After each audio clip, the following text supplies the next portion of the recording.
Ayan guys, isang magandang araw sa inyong lahat.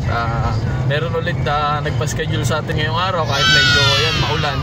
Kaya nag 4 wheels tayo. May nagpa-schedule ulit sa atin na magpagawa ng kanilang TV. Ang problema daw ng TV nila is no picture pero may sounds daw siya. Ang brand daw ng TV nila is Pensonic 45 inches. May mga history na tayo na nagawa na ganito na Pensonic na screen problem. Kaya titignan natin itong pupuntahan natin kung screen problem ba siya o backlight problem. Kaya guys, punta tayo sa Pandi sa Kakarong. Sana magawa natin yung TV doon.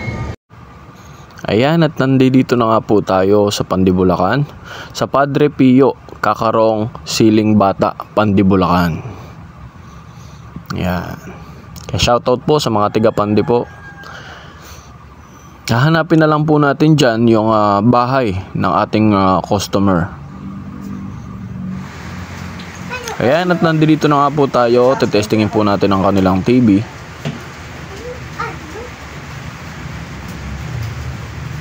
Ayan, kung mapapansin nyo guys, nagliwanag yung LCD nya. No picture, pero may sounds po yan.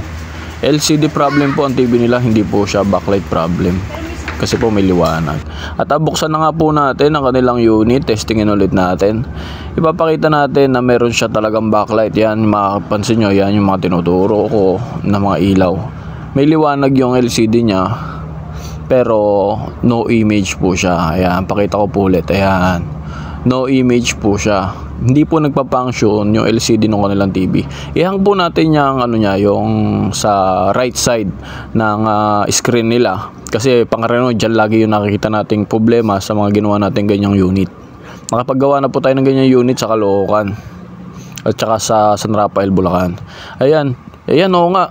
Tama yung hinala natin na laging doon ang problema nung Pensonic na 45 inches sa right side.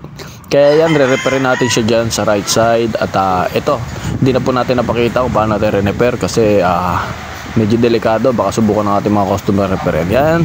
At okay na po ang ating unit, nag-image na po siya. Kanina po yan plain na parang maliwanag lang pero walang picture. Yan, at isasara na po natin yung unit natin. At tetestingin na po natin. Ayan guys, sa mga gusto mo magpagawa TV home service po Bulacan area. Ayan po, salamat po sa panonood.